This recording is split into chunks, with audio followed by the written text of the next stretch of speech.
തായമ്പക രംഗത്ത്? ഞാനൊരു 9 വയസ്സ് തുടങ്ങിയതാ. ഇപ്പം എത്ര വയസ്സായി? ഒരു 64 വയസ്സായി. ആഹാ, അപ്പം 5 പതിറ്റാണ്ടിനപ്പുറമായിട്ട് തായമ്പക രംഗത്താണ്. ഏതൊക്കെ അമ്പലങ്ങളിലാണുള്ളത് ഇപ്പോൾ? ഇവിടെ കോട്ടക്കൽ വിശ്വനാഥ ക്ഷേത്രം, വെങ്കിട്ടത്തേവര്, പാണ്ഡമംഗലം, അതുപോലെ ചൊപ്രംകൂട് ഉണ്ടായിട്ടുണ്ട്. പിന്നെ കൊങ്ങന്നൂര്, കിഴൂര്, ആ ഭാഗങ്ങളിലും ഉണ്ടായിട്ടുണ്ട്.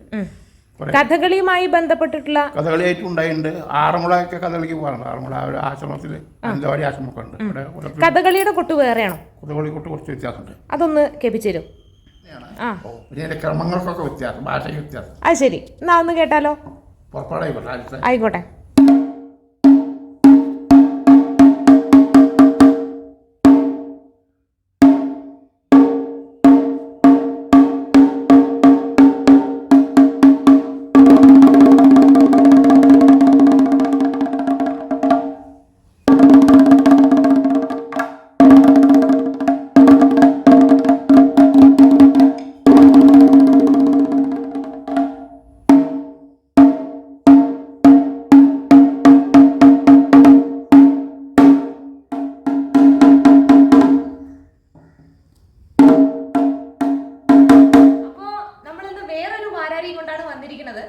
കുറച്ച് ദിവസമായിട്ട് നമ്മളൊരു മാരാർമാരായിട്ടുള്ള ഒരു അല്ലേ ആശയവിനിമയാണ്.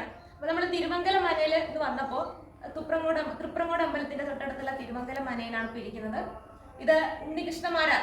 കഴിഞ്ഞ പ്രാവശ്യം നമ്മളൊരു കുഞ്ഞുണ്ണി കൃഷ്ണമാരാരെ പരിചയപ്പെടുത്തിയിരുന്നു, മിടുക്കനായിട്ടുള്ളൊരു കലാകാരനെ. എന്തായാലും ഇന്ന് വന്നപ്പോഴും ഒരു ഉണ്ണികൃഷ്ണമാരാരെ പരിചയപ്പെട്ടു. കോട്ടക്കലാണ് അദ്ദേഹത്തിന്റെ വീട്. അപ്പോൾ അദ്ദേഹം ഇന്ന് തൃപ്രങ്ങോട് അമ്പലത്തില് അല്ലേ കൊട്ടുന്നുണ്ട്. ഇന്നത്തെ കഴിഞ്ഞു അല്ലേ, നാളെ വേറെ. അപ്പൊ ഒന്ന് കൊട്ടി കേൾക്കണം എന്നൊരു ആഗ്രഹം പറഞ്ഞപ്പോ ഇവർ ഒരു പരാതിയില്ല, പരിഭവം ഇല്ലാതെ ഇവര് വളരെ സന്തോഷത്തോടു കൂടി കൊട്ടി തന്നു. അപ്പൊ അതാണ് ഇപ്പൊ നിങ്ങൾക്ക് പ്രസന്റ് ചെയ്ത്. എന്തായാലും ഒരു കലാകാരനെ പരിചയപ്പെടുത്താൻ കഴിഞ്ഞതിലുള്ള ഒരു സന്തോഷവും അഭിമാനവും ഒക്കെ ഉണ്ട്. ഇനിയും ഇതുപോലുള്ള ഒരുപാട് വേദികളിൽ തായമ്പക കൊട്ടാനുള്ള ഒരു ഭാഗ്യം അദ്ദേഹത്തിന് ഉണ്ടാവട്ടെ എന്ന് പ്രാർത്ഥിക്കുന്നു. എല്ലാവർക്കും നന്ദി, നമസ്കാരം.